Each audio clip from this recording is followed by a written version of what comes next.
He was the spare, not the heir. Born on June 28, 1491, at Greenwich Palace, the infant Henry Tudor arrived as the second son, a backup plan, an insurance policy against the uncertainties that plagued every royal dynasty. His brother Arthur, 5 years older, had been groomed for kingship since birth, named for the legendary British monarch whose return would herald a golden age. Henry's destiny, by contrast, seemed likely to lead toward the church, perhaps a cardinal's hat, or a minor administrative role supporting the brother who would wear the crown. No one watching his christening could have imagined that this child would become the most consequential English monarch since William the Conqueror. The Tudor dynasty was barely 6 years old when Henry was born, and it rested on foundations that still trembled. His father, Henry VII, had seized the throne at the Battle of Bosworth Field in 1485, defeating Richard III and ending the brutal Wars of the Roses that had torn England apart for 30 years. His claim to the crown was thin, descended through an illegitimate line, strengthened mainly by the fact that he had won and his rivals had lost. He had married Elizabeth of York, daughter of Edward IV, uniting the warring houses of Lancaster and York in a match designed to end the bloodshed. But pretenders still emerged, foreign powers still schemed, and the nightmare of civil war haunted a king who never forgot how easily thrones could be lost. Arthur embodied everything Henry VII hoped to secure. The prince was educated with meticulous care, trained in the arts of governance, displayed before foreign ambassadors as proof of Tudor legitimacy and continuity. His marriage, negotiated for years, would cement an alliance with Spain, the rising power of Europe, whose combined kingdoms of Castile and Aragon were building an empire that would soon span the globe. Catherine of Aragon, daughter of Ferdinand and Isabella, arrived in England in 1501 to wed the 15-year-old heir apparent. The ceremony at St. Paul's Cathedral announced to the world that the Tudors had arrived among the great dynasties of Christendom. Young Henry, 10 years old, played a supporting role in his brother's wedding celebrations, escorting the Spanish bride down the aisle. He was already striking, tall for his age, fair-haired, vigorous in ways that contrasted with Arthur's more delicate constitution. Observers noted his confidence, his ease before crowds, his evident enjoyment of the ceremonies that surrounded him. But these qualities mattered little while Arthur lived. The second son would watch and wait and prepare for a future that would never place him on the throne. 5 months later, Arthur was dead. The prince had travelled with his bride to Ludlow Castle on the Welsh border, where he was meant to learn governance by administering the Principality of Wales. In April 1502, a sickness swept through the castle, possibly the sweating sickness that terrorized Tudor England with its sudden onset and rapid mortality. Arthur succumbed within days. He was 15 years old, had been married for less than half a year, and had left behind a question that would reshape English history. Had he consummated his marriage to Catherine? The answer mattered enormously. If Arthur and Catherine had lived as husband and wife in the full biblical sense, then church law prohibited Henry from marrying his brother's widow. Leviticus was clear. If a man shall take his brother's wife, it is an unclean thing. But if the marriage had remained unconsummated, if Catherine was still, technically, a virgin, then a dispensation could permit the match that dynastic logic demanded. Catherine insisted, then and for the rest of her life, that she had come to Henry's bed untouched. Arthur, according to court gossip, had boasted the morning after his wedding night that he had been in Spain. But the dead could not testify, and their words could be interpreted in multiple ways. Henry VII moved quickly to preserve the Spanish alliance. Within a year of Arthur's death, a new betrothal was arranged. The 11-year-old Henry would marry Catherine when he came of age. Pope Julius II granted the necessary dispensation, accepting Catherine's assertion that her first marriage had never been consummated. The diplomatic objectives were achieved. But the theological question would fester for decades, eventually providing the pretext for a revolution that would sever England from Rome. The death of Arthur transformed Henry's existence. The spare became the heir. The overlooked second son became the focus of all his father's dynastic anxieties. Henry VII, increasingly paranoid as the years passed, kept the prince close, too valuable to risk, too important to allow the independence that might breed dangerous ambitions. Young Henry found himself confined to the palace, surrounded by attendants who reported his every word to the king, denied the freedom to hunt or joust or engage in the physical activities his nature craved. His education, however, flourished. The prince studied Latin and French, theology and philosophy, history and music, with tutors who recognized exceptional ability and cultivated it. Erasmus of Rotterdam, the greatest scholar of the age, visited the English court and came away deeply impressed. "The prince is already a universal genius," he wrote, perhaps with the flattery that royal patronage encouraged, but also with genuine admiration. Henry absorbed learning with an appetite that would persist throughout his life. He would write theological treatises, compose music still performed today, debate scripture with bishops who found themselves outmatched by their sovereign's command of the sources. Music became a particular passion. Henry learned multiple instruments, composed songs and masses, and sang with a voice that contemporaries praised as beautiful. The arts of the body matched those of the mind. He grew tall, nearly 6 feet, in an age when average height was considerably less, and developed the athletic frame that would make him, for a time, the finest jouster in England. The contrast with his cautious, calculating father could hardly have been more pronounced. Henry VII hoarded money and avoided risk. His son radiated confidence and sought glory. The final years of Henry VII's reign cast a shadow over the prince's coming inheritance. The old king had become grasping, using legal mechanisms to extract money from subjects who could not resist royal pressure, surrounding himself with administrators whose efficiency made them hated. His health declined, his grip on the court tightened. Henry watched and waited, learning perhaps that power could corrupt, or perhaps only that power should be exercised with more flair than his father displayed.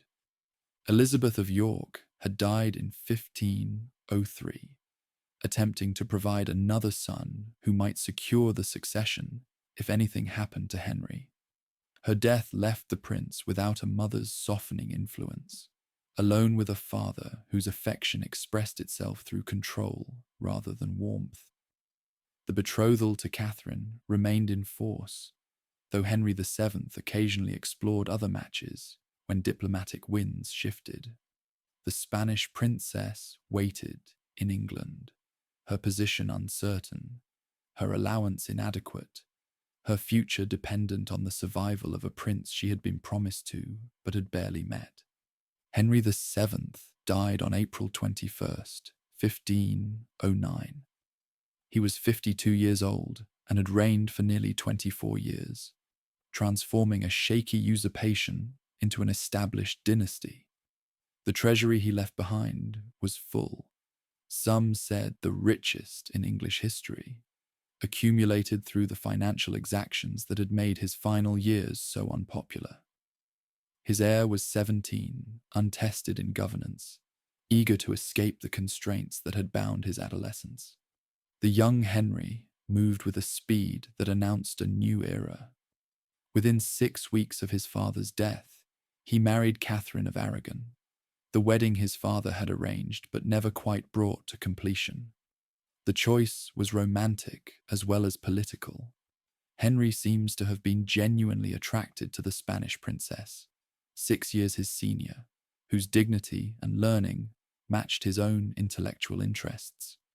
They were crowned together on June 24th, 1509, in a ceremony that proclaimed the beginning of what everyone hoped would be a golden age. The prince who had never been meant to rule was now King Henry VIII of England. He had inherited a stable kingdom, a full treasury, and a dynasty whose legitimacy no one seriously questioned. He possessed intelligence, education, physical gifts, and the charm that made men want to follow him. He had married a princess whose connections linked England to the most powerful family in Europe. Everything seemed aligned for a reign of glory and achievement. No one watching the young king in his coronation robes could have predicted what he would become. The monarch who would break with Rome, execute 2 wives, dissolve the monasteries, and transform England more completely than any ruler, before or since. The handsome prince who loved music and theology and tournaments would become the bloated tyrant whose whims meant life or death for everyone around him. But all of that lay hidden in a future that the celebrations of 1509 could not imagine. For now, there was only promise. A young king, a beautiful queen, a realm at peace, and the expectation that Henry VIII would prove worthy of the throne that accident and mortality had placed in his hands. The Renaissance prince had become a Renaissance king. England would never be the same. The contrast with his father could not have been more deliberate.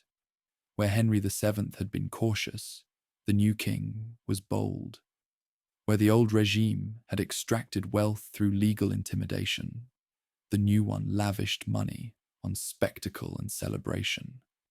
Within weeks of taking the throne, Henry VIII arrested the 2 ministers most associated with his father's financial exactions, and had them executed on charges that satisfied public anger, if not strict legal standards.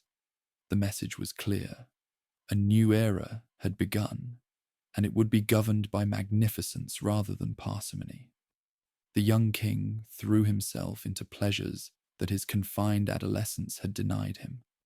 He hunted with a passion that kept him in the saddle for hours, exhausting horses and companions who struggled to match his stamina. He jousted in tournaments where the violence was real and the risks considerable. A king who entered the lists might be thrown, trampled, or struck by a lance that found gaps in his armor. His counselors worried. Henry ignored them. Physical courage was essential to the image of kingship he intended to project, and he would not be kept from danger by men whose caution he interpreted as timidity. The court that formed around him became the most glittering in English history.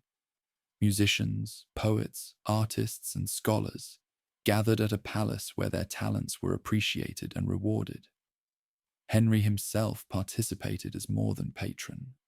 He composed songs that were sung at entertainments, danced with a grace that observers praised, debated theology with an expertise that impressed churchmen who had devoted their lives to the subject. Bluff King Hal, his subjects called him, capturing the combination of heartiness and charm that made him, for a time, genuinely popular with commoners and nobles alike. Catherine of Aragon presided over this court as a queen, worthy of her husband's splendor. She was intelligent, dignified, and deeply devoted to Henry, a partner who shared his intellectual interests and supported his ambitions. Their early years together seemed to have been genuinely happy, filled with the pleasures of youth and the confidence that everything they desired would come to them in time. Catherine threw herself into the role of queen, managing the household, interceding for petitioners, representing her husband with a competence that freed him to pursue his passions. But her primary duty, the duty that mattered more than all others, proved tragically difficult to fulfill. The Queen's pregnancies came frequently in the early years of the marriage, but the children did not survive. A daughter was stillborn in 1510. A son, named Henry after his father, lived for 52 days before dying in February 1511, plunging the court into mourning. Another son was stillborn in 1513. Another in 1515. The pattern was devastating: conception, hope, loss, grief, and then the cycle beginning again. In 1516, Catherine finally delivered a child who survived, a daughter named Mary, healthy and bright, who would grow to become a pawn in her parents' conflicts and eventually queen in her own right. Henry celebrated the birth, but could not fully rejoice. A daughter could inherit the throne, but no queen had ever ruled England successfully. The example that history provided was Matilda, whose claim in the 12th century had produced civil war. A son was essential, not merely desired, but necessary for the security of the dynasty that the Tudors had barely established. Thomas Wolsey rose to dominance during these years, demonstrating administrative abilities that made him indispensable to a king who preferred pleasure to paperwork. The son of a butcher from Ipswich, Wolsey had climbed through the church and the royal administration with a combination of talent and ambition that alarmed those he surpassed. By 1515, he had become Lord Chancellor, the highest legal officer in the realm, and a cardinal of the Catholic Church. He built Hampton Court Palace on a scale that rivaled the king's own residences, accumulated wealth that funded a lifestyle of extraordinary magnificence, and conducted foreign policy with an independence that made him, in practical terms, the ruler of England while Henry hunted and jousted. The arrangement suited both men. Henry wanted glory. Wolsey delivered it. When the king decided that England should reassert itself on the European stage, Wolsey organized the invasion of France in 1513 that captured the town of Terouanne and allowed Henry to play at being a warrior king. The same year, while Henry was abroad, the Scots invaded from the north and were annihilated at the Battle of Flodden, where King James IV of Scotland died, along with much of his nobility. Catherine, serving as regent in Henry's absence, sent her husband a piece of the Scottish king's bloodied coat as a trophy. England had won victories on two fronts simultaneously, and the young king could believe that he was destined for greatness. The field of the cloth of gold. In 1520 represented the apogee of Henry's Renaissance ambitions. Near Calais, on the border between English and French territory, Henry met King Francis I of France for a summit designed to cement peace between the two kingdoms.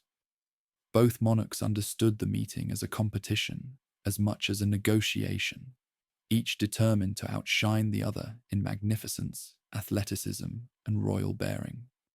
Temporary palaces were constructed, their walls covered with cloth woven from gold thread. Thousands of courtiers and servants attended. Tournaments, banquets, and religious services continued for nearly 3 weeks. Henry and Francis wrestled during the festivities, an impromptu contest that ended, according to French sources, with Francis throwing the English king to the ground. The humiliation was minor but memorable, a crack in the image of invincibility that Henry had cultivated. The diplomatic results were equally disappointing.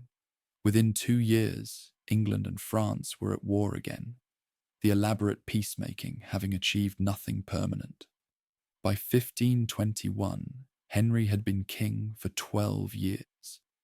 He had established himself as a major figure in European politics, had built a court that rivaled any on the continent, had demonstrated military capacity and intellectual sophistication. He had also failed at the one task that mattered most. Catherine was 36 years old, her childbearing years ending, her body worn by the repeated pregnancies that had produced only a single surviving daughter. The question that had seemed distant when they married, what would happen if there was no son, had become urgent. Henry's response to the Protestant Reformation that was sweeping through Germany suggested a king secure in his faith and his authority. Martin Luther had challenged papal power, denied traditional doctrines, and set Northern Europe ablaze with religious controversy. Henry personally composed a response, the Defense of the Seven Sacraments, that attacked Luther's theology with scholarly vigor and defended the Catholic Church with passionate conviction. Pope Leo X, grateful for such prominent support, rewarded Henry with the title Defender of the Faith, a designation that English monarchs would continue to claim even after the faith they defended had fundamentally changed. The man who received that title in 1521 seemed an unlikely candidate to break with Rome. He attended Mass daily, confessed regularly, believed sincerely in the doctrines that Luther rejected. His quarrel with the papacy, when it came, would not be theological but personal, rooted not in disagreement about transubstantiation or justification by faith, but in the desperate need for a male heir that Catherine could no longer provide. But in 1521, that break remained invisible. The king who had defended the Pope against heresy had no reason to imagine that he would one day declare himself head of the English Church. The husband who had celebrated his marriage to Catherine had no reason to anticipate that he would spend years trying to escape it. The father who had rejoiced at Mary's birth had no reason to foresee that he would declare her illegitimate. The golden years were ending, though no one yet understood that they had passed. The anxieties that would consume the rest of Henry's reign, about succession, about salvation, about the legitimacy of his marriage and the fate of his soul, were gathering beneath the surface of a court that still appeared triumphant. The king who saw himself as God's chosen monarch was about to discover that God's favor came with conditions he had not anticipated. The proof that Henry could father sons came not from his queen, but from his mistress. In 1519, Elizabeth Blount, Bessie, to the court, that knew her as one of Catherine's ladies-in-waiting, gave birth to a boy whose paternity Henry acknowledged openly. The child was named Henry Fitzroy, the surname literally meaning son of the king, and his existence transformed the dynastic equation. Catherine's failure to produce a male heir was not a judgment on the marriage itself. It was a judgment on Catherine. The king's body worked as it should. The problem lay elsewhere. Henry Fitzroy received honours that underscored his father's ambitions for him. In 1525, at the age of 6, he was created Duke of Richmond and Somerset, titles that carried echoes of Henry VII's own lineage. He was given a household appropriate to a prince, educated with care that suggested preparation for responsibilities beyond those normally assigned to illegitimate children. Some observers speculated that Henry intended to legitimize the boy, perhaps even to place him in the line of succession ahead of Princess Mary. The speculation proved premature, but it revealed how desperate the succession question had become. Catherine understood the threat. She had endured her husband's infidelities with the dignity expected of a queen. Royal mistresses were a fact of court life, tolerated as long as they did not threaten the legitimate family. But Bessie Blount's son was different.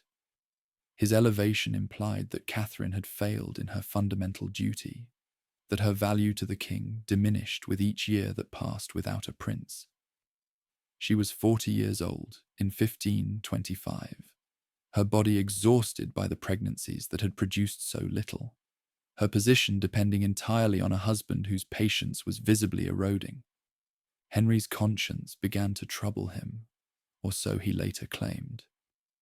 The marriage to Catherine had required a papal dispensation, because she had previously been married to his brother Arthur.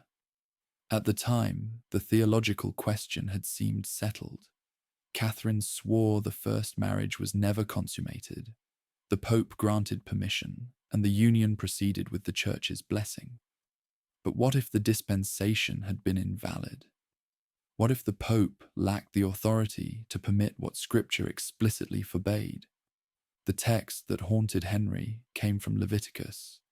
If a man shall take his brother's wife, it is an unclean thing. He hath uncovered his brother's nakedness. They shall be childless. The deaths of Catherine's sons, the infants who had lived briefly, and the children who had never drawn breath, seemed to confirm the curse. God was punishing Henry for a marriage that violated divine law. The absence of a male heir was not misfortune but judgment, a sign that the king had sinned by taking a woman who was forbidden to him. The argument was theologically dubious. Another biblical text, from Deuteronomy, actually commanded a man to marry his brother's widow if the brother died without children. Scholars could and did debate which passage took precedence, but Henry was not seeking a balanced theological assessment. He was constructing a justification for what he increasingly wanted to do. The marriage to Catherine had become intolerable, not because he hated her, but because she could not give him what he needed. If Scripture provided a reason to escape, he would seize it regardless of the counter-arguments. Anne Boleyn entered the equation sometime around 1526, though the precise moment when Henry's interest transformed from casual attraction to consuming obsession remains unclear.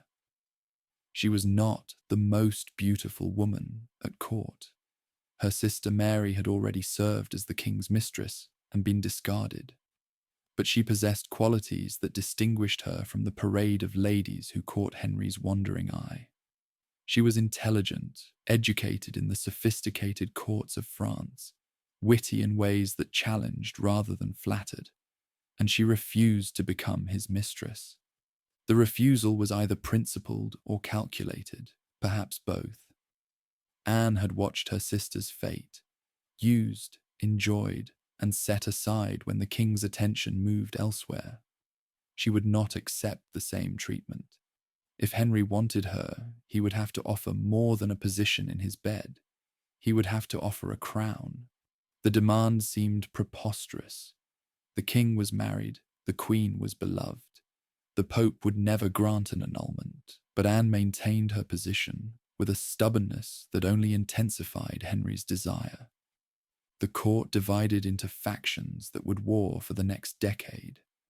Those who supported Catherine, and there were many, including most of the common people who saw their Spanish queen as a wronged wife, found themselves increasingly marginalized as Henry's determination hardened. Those who sensed opportunity in the king's passion aligned themselves with Anne and her family, the Boleyns and their Howard relatives, who stood to gain enormously if she became queen. Wolsey, the cardinal who had managed Henry's affairs for so long, found himself caught between his master's demands and a church that could not easily grant them. The faction surrounding Anne Boleyn represented something more than personal ambition. Many of them harbored sympathies for religious reform, not the full Lutheranism that Henry had condemned, but a desire for changes that would reduce clerical power, translate Scripture into English, and purify a church they saw as corrupt. Anne herself had been exposed to reformist ideas during her years in France and brought books to Henry's attention that planted seeds of doubt about papal authority. The personal and the political intertwined. The king's desire for a new wife became entangled with deeper questions about who held ultimate power over the English church. Henry's religious sincerity during this period should not be entirely dismissed as convenient rationalization. He genuinely believed, or convinced himself that he believed, that his marriage to Catherine offended God.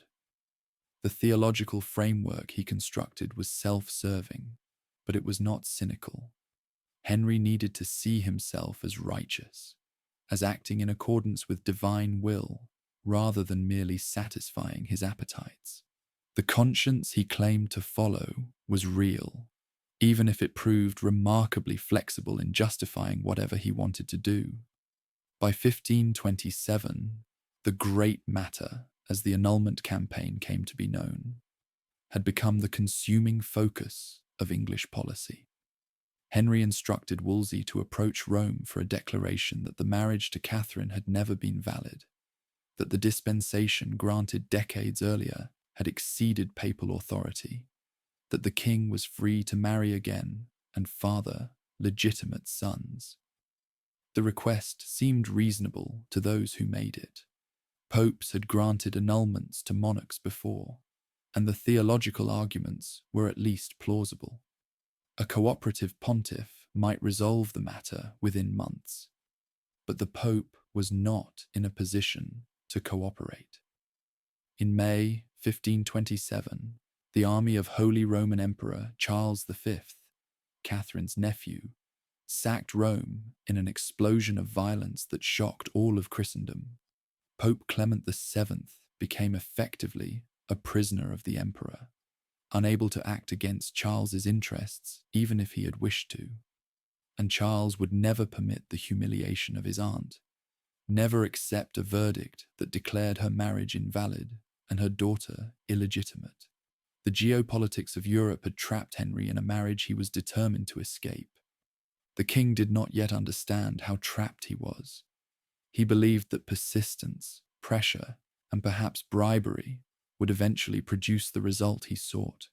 He did not anticipate that Rome would resist for years, that the delay would force him to seek solutions outside the church, that his desire for Anne Boleyn would ultimately lead him to declare himself supreme head of a church he had once defended against heresy. Catherine, for her part, refused to yield.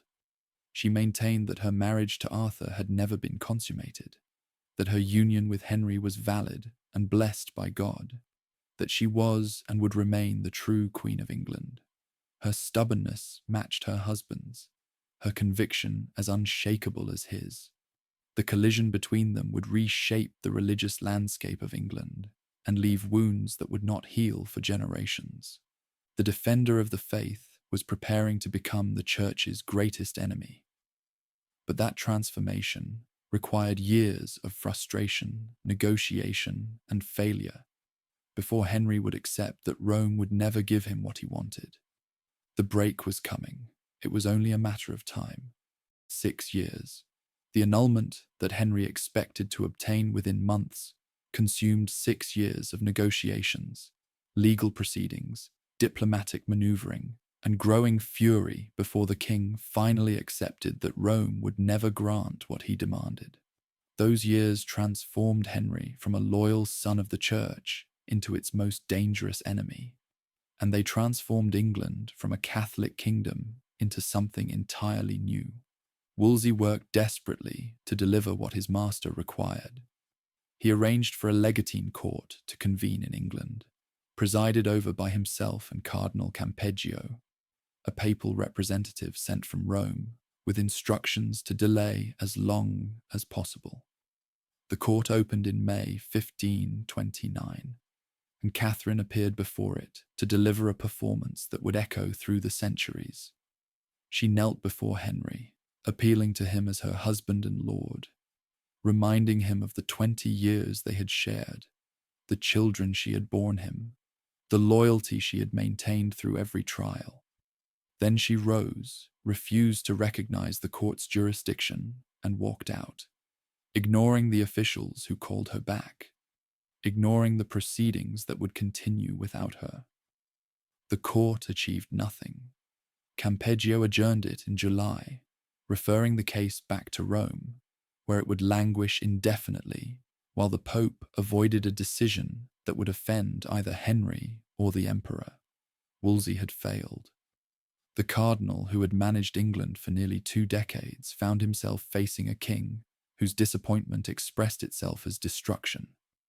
Stripped of his offices, his property confiscated, his enemies circling, Wolsey died in November 1530 while travelling south to face charges of treason.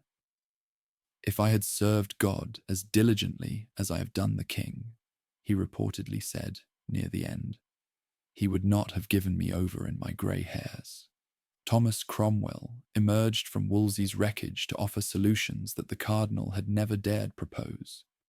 A lawyer of common origins, Cromwell had served Wolsey in various capacities and had absorbed both his administrative genius and his understanding of how power actually functioned.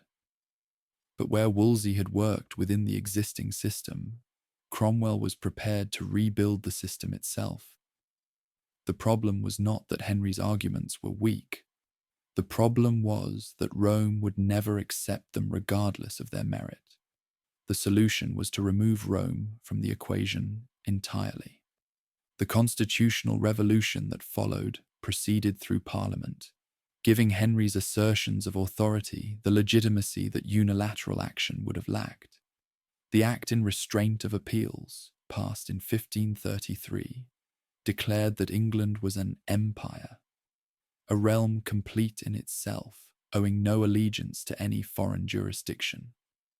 The phrase, "the Bishop of Rome," replaced the Pope in official documents, reducing the pontiff from God's representative to merely another foreign prelate with no authority over English affairs.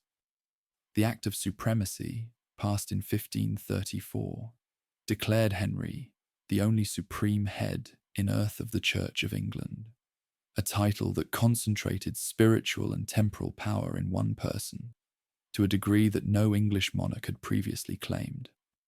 The legislation was revolutionary, but it was not Protestant. Henry did not embrace Luther's theology or reject the Catholic doctrines he had defended. He continued to believe in transubstantiation, in the necessity of confession, in the intercession of saints. What he rejected was papal authority, the claim that any human being outside England had the right to overrule an English king on any matter whatsoever. The Church of England that emerged from this revolution was Catholic in practice and royal in governance, its doctrine largely unchanged, but its allegiance fundamentally redirected. Thomas Cranmer became the instrument of Henry's ecclesiastical ambitions. Appointed Archbishop of Canterbury in 1533, Cranmer owed his position entirely to the king's favour and understood that his survival depended on delivering what Henry wanted. In May 1533, he convened a court that declared Henry's marriage to Catherine null and void, the annulment that Rome had refused to grant, now pronounced by an English archbishop acting under English authority. The marriage had never existed. Catherine was not and had never been the legitimate queen. Princess Mary was illegitimate, removed from the succession, reduced from heir apparent to royal bastard. By the time Cranmer issued his verdict, Henry had already acted on the assumption that he was free. He and Anne Boleyn had married secretly in January 1533, 4 months before the annulment was officially pronounced. Anne was already pregnant. The urgency of the succession had overcome the caution that might have waited for legal formalities. In September 1533, she gave birth to a daughter, Elizabeth. The child was healthy, but she was not the son that the entire crisis had been designed to produce. Henry concealed his disappointment and proceeded as though this birth was merely preliminary, a promise of the boys who would surely follow. The Act of Succession, passed in 1534, required all subjects to swear an oath, recognizing the legitimacy of Henry's marriage to Anne and the rights of their children to inherit the throne. The requirement was a loyalty test, designed to identify those who refused to accept the new order. Most subjects complied. The penalties for refusal were severe, and the theological issues at stake seemed abstract compared to the practical consequences of defiance. But some could not bring themselves to swear what they believed was false. Thomas More had served as Lord Chancellor after Wolsey's fall, a scholar and humanist whose utopia had earned him European fame, and whose integrity had made him one of the most respected figures in England. He had tried to avoid the succession controversy, resigning his position and retreating into private life, hoping that silence would be accepted as sufficient compliance. It was not. More refused to take the oath, refused to explain his reasons, refused to provide his enemies with the evidence they needed to destroy him. He was imprisoned in the Tower of London, tried on perjured testimony, and executed in July 1535. "I die the king's good servant," he declared on the scaffold, "but God's first." John Fisher, Bishop of Rochester, followed More to the block. The elderly churchman had been Catherine's most vocal defender, had openly challenged the annulment, had maintained that the Pope's authority was divinely ordained and could not be abolished by parliamentary statute. Pope Paul III made Fisher a cardinal while he was imprisoned, an honour that enraged Henry, who reportedly declared that he would send Fisher's head to Rome to receive its hat. Fisher was executed in June 1535, a prince of the church killed by a king who had declared himself the church's supreme head. Catherine of Aragon did not live to see the executions. She died in January 1536, probably of cancer, still maintaining that she was Henry's true wife and England's legitimate queen.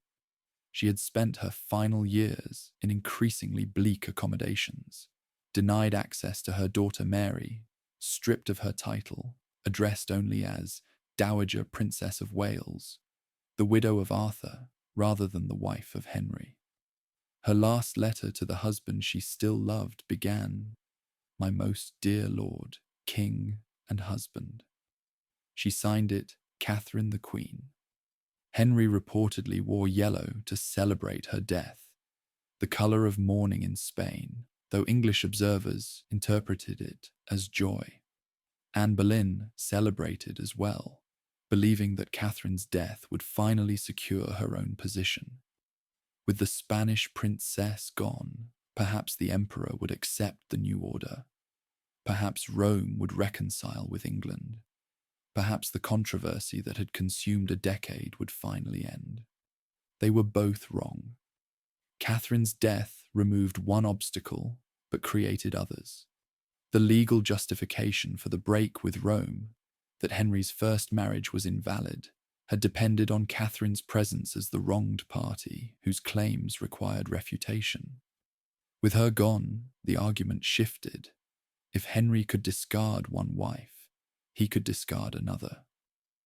Anne Boleyn's security had always rested on Henry's desire.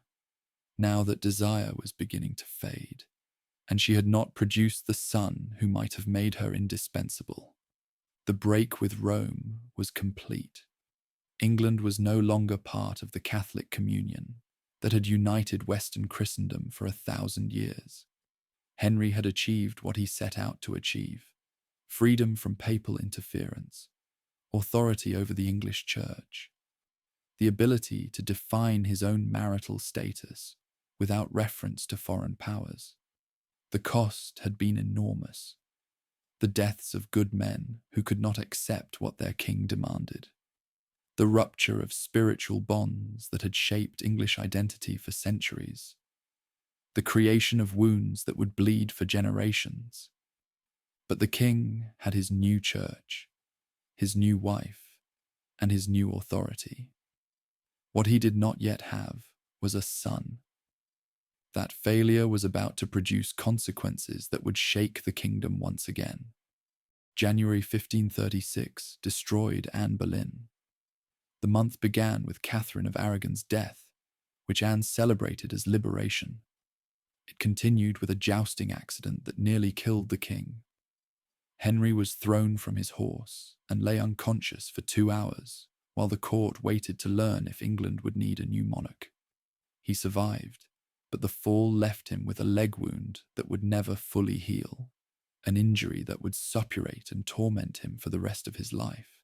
And it ended with Anne miscarrying a son.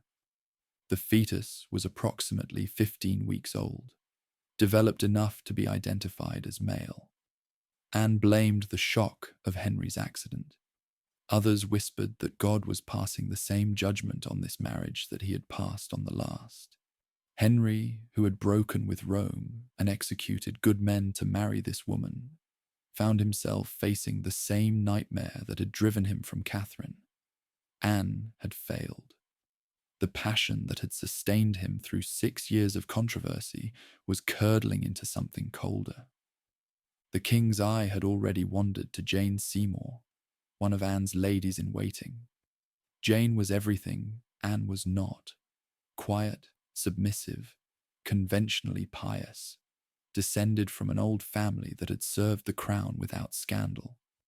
She refused to become Henry's mistress, just as Anne had refused years earlier, and the repetition suggested a path forward.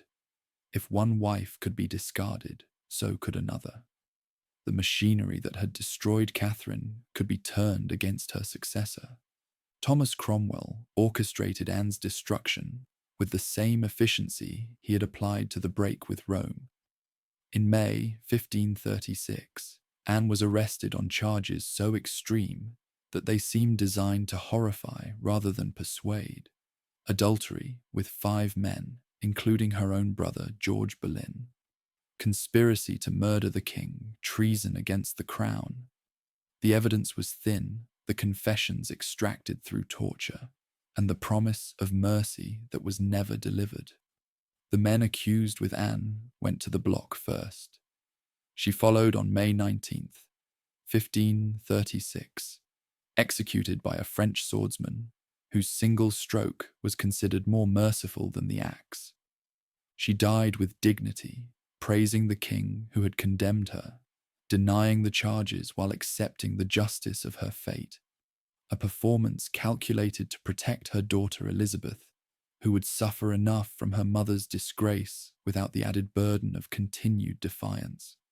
Henry spent the day of the execution in festivities, celebrating his liberation from a marriage that had lasted barely 3 years. 11 days later, he married Jane Seymour. The speed was indecent but understandable. Henry was 45 years old, increasingly aware of his mortality, desperate for the male heir who had eluded him through 2 marriages and countless mistresses. Jane represented his best remaining chance. Young enough to bear children, meek enough to avoid Anne's mistakes, connected to a family whose ambitions would be served by her success. The wedding was quiet, the celebrations muted, the expectations enormous. While Henry pursued his dynastic obsession, Cromwell pursued a revolution that would reshape England's landscape. The monasteries, hundreds of religious houses scattered across the kingdom, holding vast estates and enormous wealth, became targets of a dissolution that combined genuine reformist zeal with naked plunder. Commissioners visited each institution, cataloguing assets, documenting scandals real and invented, preparing the legal groundwork for seizure. The smaller monasteries fell first, their properties transferred to the crown. The larger ones followed as resistance proved futile. The dissolution enriched Henry beyond measure and created a new class of landowners whose prosperity depended on the religious settlement remaining unchanged. Nobles and gentry, who purchased former monastic lands at favourable prices, acquired a vested interest in preventing any restoration of Catholic authority that might require them to surrender their gains. Cromwell had understood that revolutions survive not through ideology alone, but through the creation of constituencies that profit from their success. Not everyone accepted the changes quietly. In late 1536, the north of England erupted in the largest rebellion of Henry's reign. The Pilgrimage of Grace, as the uprising called itself, was a conservative protest against the dissolution of the monasteries, the break with Rome, and the religious innovations that Cromwell was implementing. Perhaps 30,000 men marched under banners displaying the 5 wounds of Christ, demanding the restoration of the old faith and the punishment of the king's heretical advisors. Henry responded with a duplicity that revealed how far he had travelled from the magnanimous prince of his youth. He offered negotiations, promised pardons, and waited for the rebellion to disperse. When the leaders trusted his word and disbanded their forces, he arrested them and executed approximately 200 participants. The abbots who had supported the uprising were hanged. The monasteries that had sheltered rebels were destroyed. The North was taught that resistance to the king's religious policies would be punished without mercy. Jane Seymour delivered what Anne Boleyn could not. On October 12th, 1537, she gave birth to a son, Edward, Prince of Wales, heir to the throne, the male successor that Henry had sought for 20 years. The king wept with joy, ordered celebrations throughout the kingdom, and dared to believe that his struggles had finally been rewarded. God had blessed this marriage in ways he had refused to bless its predecessors. The curse of childlessness had been lifted. 12 days later, Jane was dead. Childbed fever, the infection that killed so many women in an age before antiseptic practice, claimed the only wife Henry would ever truly mourn. He wore black for months, retreated from public life, and cherished Jane's memory as the only one of his queens who had fully satisfied his needs. She had given him a son and died before she could disappoint him. Her tomb in Windsor Castle would eventually receive his body as well, the only wife he chose to spend eternity beside. Henry's grief did not prevent the search for a new marriage, but his circumstances had changed. He had a male heir. The desperate urgency had diminished. Cromwell saw in the king's widowhood an opportunity for diplomatic alliance, proposing a match with Anne of Cleves, sister of a German duke whose Protestant sympathies might strengthen England's position against Catholic powers. Negotiations proceeded based on a portrait by Hans Holbein that presented the princess as attractive enough for royal consideration. The reality proved disappointing. When Henry met Anne of Cleves in January 1540, he found her appearance far less pleasing than her portrait had suggested. "I like her not," he reportedly complained, trapped by diplomatic commitments into marrying a woman he found physically repellent. The wedding proceeded in January 1540. The marriage was never consummated. Within 6 months, Henry had obtained an annulment on grounds that the union had never been completed, a humiliation for Anne of Cleves, though she accepted it with a grace that earned her a comfortable pension and the king's continued friendship. Cromwell paid for the disaster. The minister who had engineered the break with Rome, the dissolution of the monasteries, and the construction of royal supremacy found himself destroyed by the same machinery he had used against so many others. His enemies at court, conservative nobles who resented his low birth and reformist agenda, convinced Henry that Cromwell had deliberately misled him about Anne of Cleves, that the minister harboured heretical sympathies, that his loyalty was suspect. Cromwell was arrested, condemned without trial by Act of Attainder, and executed in July 1540.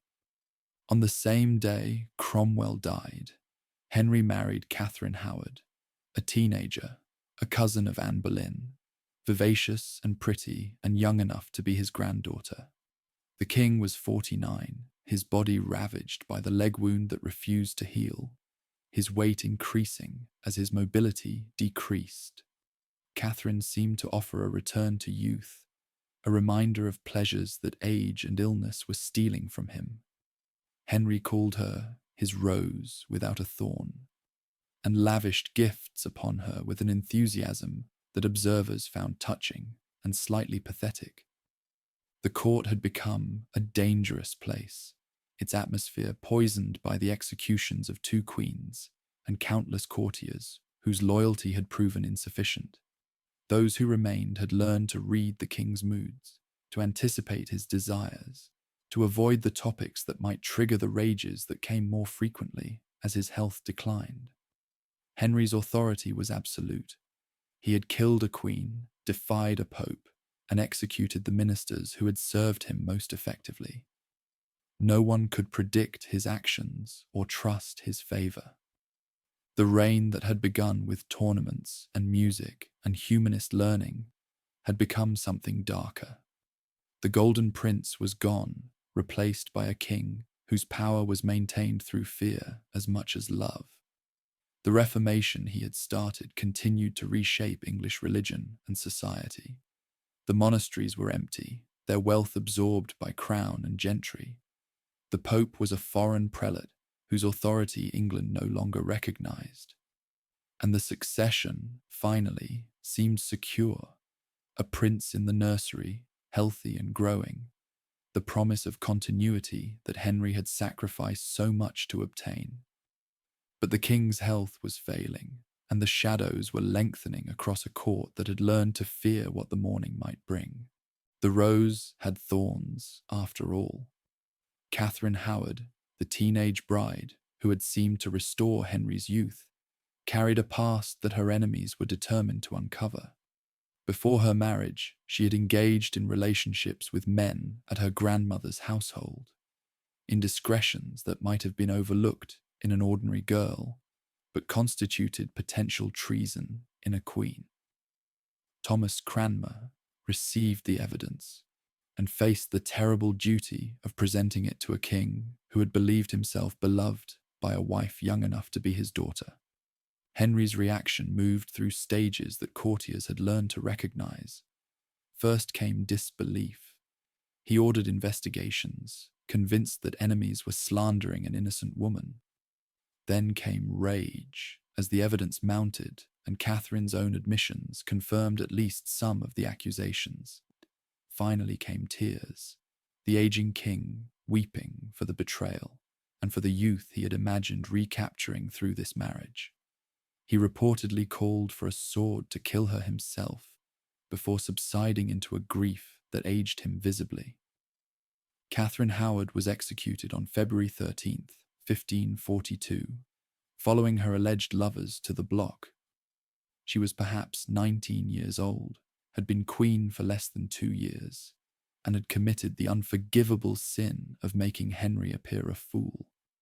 The charges of adultery during the marriage may have been false. The evidence was ambiguous, the confessions coerced. But the premarital conduct was enough to condemn her. A queen who had not come to her husband's bed as a virgin had committed fraud. A queen who had concealed such information had committed treason. The Howard family, which had risen so high through Anne Boleyn and Catherine Howard, suffered accordingly. Thomas Howard, Duke of Norfolk, survived through a combination of political skill and timely distance from his niece's disgrace. But the family's influence waned, and the conservative faction at court that the Howards had led found itself weakened against rivals who favoured Protestant reform. Henry waited over a year before marrying again. When he did, his choice reflected exhaustion rather than passion. Catherine Parr was 31 years old, twice widowed, intelligent and capable rather than beautiful. She had managed the estates and households of her previous husbands with competence that suggested she could manage an aging king as well. She was, in effect, a nurse with a crown, someone who could tend to Henry's deteriorating body while maintaining the dignity that his position required. The body that Catherine Parr inherited as her responsibility had become a ruin. The jousting accident of 1536 had left Henry with a leg wound that refused to heal, its ulcers requiring regular draining of the pus that accumulated. The pain was constant. The smell, according to those who served him, was terrible. He could no longer ride or hunt or engage in the physical activities that had defined his youth. His weight had increased enormously. Contemporary accounts suggest he may have weighed over 400 pounds by the end of his life, requiring mechanical devices to move him between floors of his palaces. The contrast with the athletic prince who had dazzled the court 30 years earlier could not have been more complete. Henry at 50 was bloated, irritable, in constant pain, and increasingly suspicious of everyone around him. The charm that had made bluff King Hal beloved had curdled into a tyranny that kept courtiers in perpetual fear. His moods shifted unpredictably. His rages could destroy careers and lives with a word. The king, who had once inspired loyalty through magnificence, now commanded obedience through terror. Catherine Parr navigated this dangerous environment with a skill that nearly failed her once. She was sympathetic to Protestant reform, discussing theology with the king in conversations that enemies at court decided to use against her. Conservatives who resented her influence convinced Henry that she was challenging his authority, presuming to instruct the supreme head of the church on matters of doctrine. A warrant for her arrest was prepared. Catherine learned of the danger and threw herself on Henry's mercy, declaring that she had only engaged in theological discussion to distract him from his pain and to learn from his superior wisdom. The performance satisfied the king's vanity. When the guards arrived to arrest her the following day, Henry drove them away, denouncing the ministers who had dared to move against his wife. Catherine survived, but the episode revealed how precarious any position at Henry's court had become. Even a queen could be destroyed if she misjudged the king's temper by the smallest margin. The religious settlement that Henry imposed on England satisfied no one completely, which may have been intentional. He had broken with Rome, but had not embraced Protestantism. He had dissolved the monasteries, but had maintained traditional doctrine on most theological questions. The 6 Articles of 1539 reaffirmed Catholic teachings on transubstantiation, clerical celibacy, and other contested points, providing the basis for prosecutions against Protestants who strayed too far toward reform. Yet Catholics who denied royal supremacy faced equal danger. Henry burned heretics of both varieties, Protestant and Catholic, sometimes on the same day, a demonstration that orthodoxy in his kingdom meant whatever the king decided it meant. Foreign policy in these final years became defensive rather than ambitious. Henry launched campaigns against France and Scotland that achieved little beyond draining the treasury his father had accumulated. The fortifications he built along the southern coast reflected a kingdom preparing for invasion rather than contemplating conquest. The European powers that had once sought English alliance now regarded Henry's realm as a heretical oddity, its break with Rome making it suspect to Catholics, while its theological conservatism disappointed Protestants. The succession occupied Henry's attention as his health declined.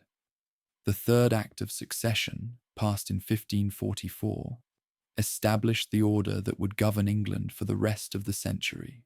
Edward first, then Mary, then Elizabeth. The act was remarkable for including the daughters Henry had previously declared illegitimate, a tacit admission that the son he had sacrificed so much to obtain might not survive to produce heirs of his own. Edward was a sickly child, his health a constant concern. The contingencies required planning. The Howard family's final destruction came in the last months of Henry's life. Henry Howard, Earl of Surrey, was a poet of genuine talent and a soldier of genuine recklessness, whose arrogance finally outran the king's tolerance.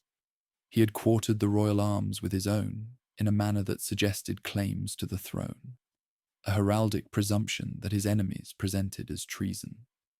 Surrey was arrested in December 1546 and executed in January 1547. His father, the Duke of Norfolk, was condemned by the same process and saved only by Henry's death before the execution could be carried out. The destruction of the Howards was Henry's last significant political act. a reminder that his capacity for ruthlessness remained undimmed even as his body failed. He had executed 2 wives, 2 of the most powerful ministers in English history, and countless lesser figures whose loyalty had proven insufficient. He had broken with the church that had shaped English Christianity for a millennium. He had dissolved institutions that had stood for centuries. He had made himself, in practical terms, the most absolute monarch England had ever known. And he was dying. The leg wounds that had tormented him for a decade were increasingly difficult to manage. His massive body could no longer sustain the strain that its own weight imposed. The physicians who attended him offered treatments that accomplished nothing, except perhaps to hasten the end they were meant to prevent. By January 1547, it was clear to those closest to him that the king who had remade England was approaching his final days. Henry seems to have understood what was coming. He revised his will, confirmed the succession, and attempted to arrange a regency for the 9-year-old Edward that would balance the factions whose conflicts might tear the kingdom apart after his death. He received the sacraments, made what peace he could with the God whose church he had claimed to lead, and waited for the death that his searchers for immortality had failed to prevent. The young prince, who had never been meant to rule, had reigned for nearly 38 years. He had transformed England more completely than any monarch before or since. He had married 6 women, executed 2 of them, and buried 2 others. He had broken with Rome, dissolved the monasteries, created a church that answered to him alone. He had inspired devotion and terror in nearly equal measure, had been loved as bluff King Hal, and feared as a tyrant whose whims meant death. Now he lay in Whitehall Palace, surrounded by attendants who were afraid to tell him he was dying. Afraid because to predict the king's death was treason, and Henry had shown that he would enforce such laws even against those who served him most faithfully. The end was near. The legacy was about to begin. In the early hours of January 28th, 1547, someone finally told Henry that he was dying. Thomas Cranmer was summoned to Whitehall Palace, arriving to find the king unable to speak but still conscious. The archbishop asked if Henry died in the faith of Christ. The king squeezed his hand in response. It was the last communication anyone recorded. Henry VIII, King of England, defender of the faith, supreme head of the Church of England, died shortly afterward. He was 55 years old and had reigned for 37 years and 9 months. The news spread through the court with the careful management that such moments required. Edward Seymour, brother of the late Jane Seymour, and uncle to the new king, moved quickly to secure his position as Lord Protector. The 9-year-old Edward VI was brought to London and proclaimed king before most of England knew his father had died. The transition was smooth. Henry had eliminated so many potential rivals that no one remained with both the standing and the inclination to challenge the succession. Henry was buried at Windsor Castle in a tomb he had intended to share with Jane Seymour, the only wife who had given him the son he wanted and died before she could disappoint him. The magnificent monument he had planned for himself was never completed. The funds were redirected to other purposes, and the king, who had built palaces and dissolved monasteries, rested in a vault that later generations would find almost modest. Catherine of Aragon lay at Peterborough Cathedral. Anne Boleyn's remains had been placed in an unmarked grave at the Tower of London. The other wives survived their husband, Catherine Parr, dying in childbirth the following year, Anne of Cleves living quietly until 1557, Catherine Howard's bones lying near Anne Boleyn's at the Tower. Divorced, beheaded, died. Divorced, beheaded, survived. The rhyme that schoolchildren would learn for centuries captured something essential about Henry's reign: the disposability of those who failed to serve his purposes. the ruthlessness that lay beneath the charm, the terrible cost of being chosen by a king who demanded what no one could reliably provide. Edward VI's reign was brief and transformative. The boy king proved genuinely committed to Protestant reform, pushing England further from Catholic doctrine than his father had ever intended. Thomas Cranmer, who had served Henry with careful ambiguity, now implemented changes that revealed his own reformist convictions. A new book of common prayer in English, the removal of images from churches, the legalization of clerical marriage, the dismantling of traditional ceremonies that connected English worship to its medieval past. The Church of England was becoming Protestant in substance as well as governance. Edward died in 1553, not yet 16 years old, his body consumed by what was probably tuberculosis. He had tried to exclude his Catholic half-sister Mary from the succession, convinced that she would undo everything his reign had accomplished. The attempt failed. Mary Tudor, Catherine of Aragon's daughter, declared illegitimate by her father, restored to the succession but never to legitimacy, became queen amid popular celebration that revealed how deeply the old faith persisted in English hearts. Mary's reign reversed the Reformation with a ferocity that earned her the epithet Bloody Mary from Protestant historians. She restored papal authority, revived the heresy laws, and burned approximately 300 Protestants who refused to recant their beliefs. Thomas Cranmer, who had annulled her parents' marriage and declared her illegitimate, was among them, the archbishop who had shaped English religion for 2 decades, dying in flames at Oxford in 1556. The burnings were meant to demonstrate that error would be punished and that England had returned permanently to Catholic truth. But Mary's restoration died with her in 1558. She had failed to produce an heir. Her husband, Philip II of Spain, had little interest in a wife who could not give him children, or an England that resisted his influence. The throne passed to Elizabeth, Anne Boleyn's daughter, the child whose birth had failed to satisfy Henry. The princess declared illegitimate and then restored to the succession without ever being declared legitimate again. The wheel had come full circle.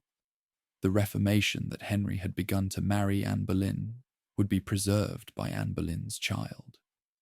Elizabeth's religious settlement split the difference between Catholic and Protestant, creating a church that retained traditional structures and ceremonies while embracing reformed theology on contested points.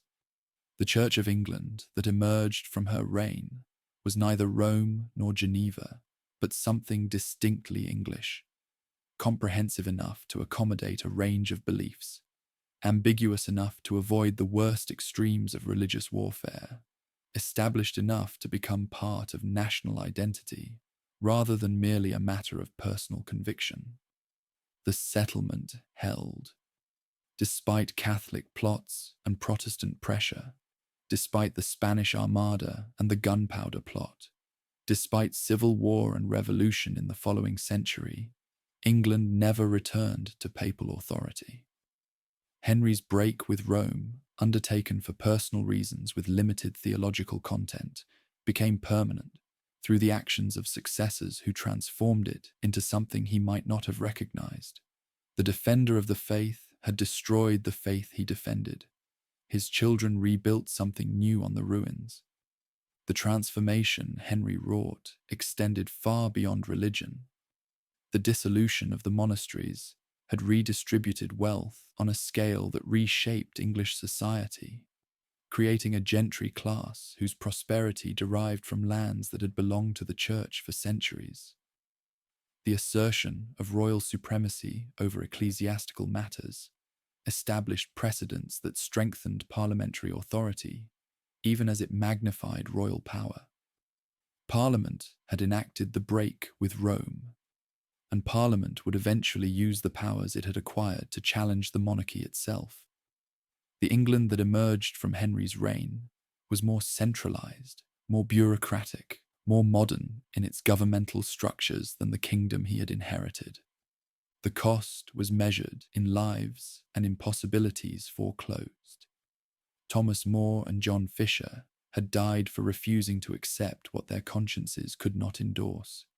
Anne Boleyn and Catherine Howard had died for failures that were as much Henry's as their own. Thousands had died in the rebellions that religious change provoked, in the persecutions that both Protestant and Catholic regimes inflicted, in the wars of religion that convulsed Europe for a century and touched England repeatedly. Henry had opened wounds that would not fully heal for generations. The man himself defied simple judgment then, and defies it still. He was genuinely learned. The theological treatise that earned him the title Defender of the Faith was his own work, not a ghostwriter's.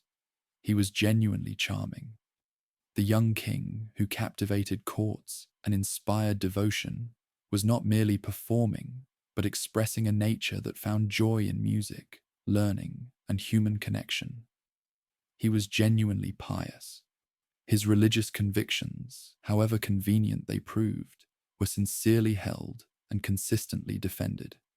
He was also genuinely cruel, genuinely vain, and genuinely convinced that his will and God's were identical.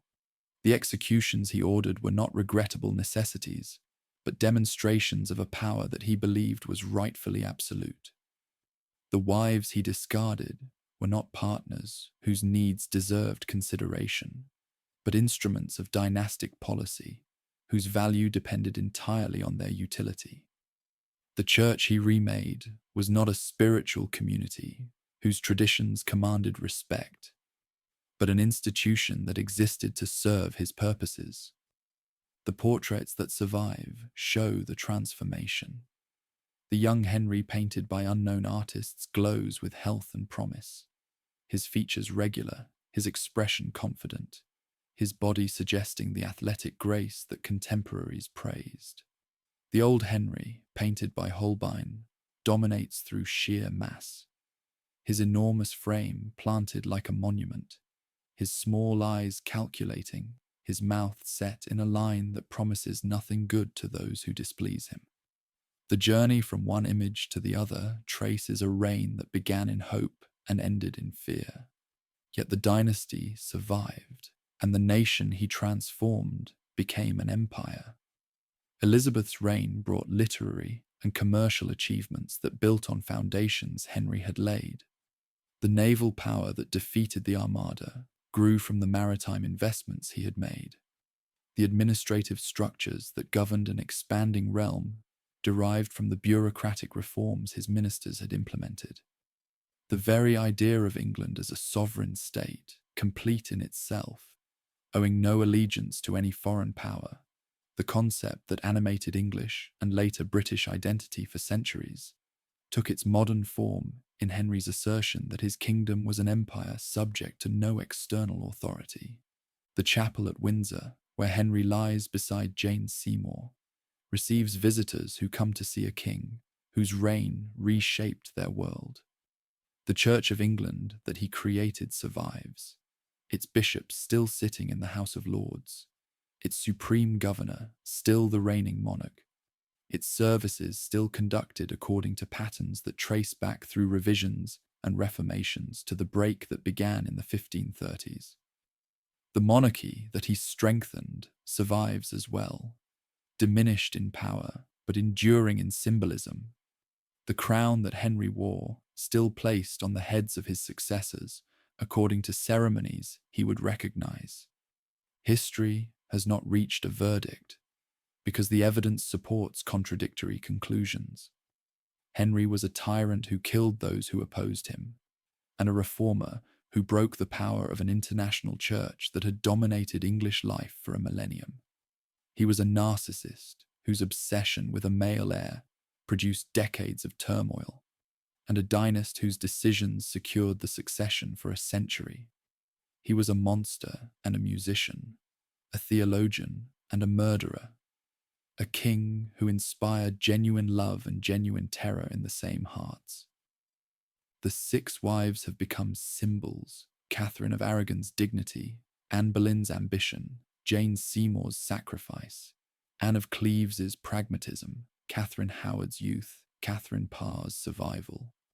Each marriage reflected something of the man who contracted it: his desire for legitimacy, his passion for novelty, his desperation for an heir, his political miscalculation, his pursuit of lost youth, his need for companionship in decline. Together they form a pattern that reveals Henry more clearly than any single relationship could. The Reformation. He started, continues to shape the world.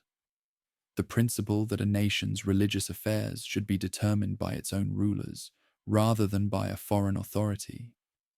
The principle that Henry asserted when he broke with Rome would be invoked by Protestant and Catholic states alike in the centuries that followed. The division of Western Christianity into competing confessions that Henry's generation witnessed has never been healed. The questions he raised about the relationship between spiritual and temporal power remain contested wherever religion and politics intersect.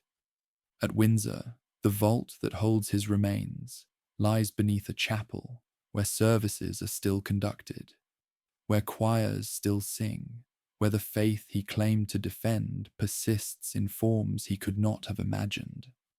The visitors who pass through learn of a king who married 6 times, who broke with Rome, who made himself supreme head of the English Church. The basic facts that define Henry VIII in popular memory. The fuller story, with its complexities and contradictions, its victims and its achievements, its cruelty and its creativity, requires more attention than a tourist's glance can provide. He was the spare who became the heir, the scholar who became a soldier, the defender who became a destroyer, the lover who became a tyrant. He was Henry VIII, and England has never been the same. The king is dead. The kingdom he made endures. Some transformations are permanent.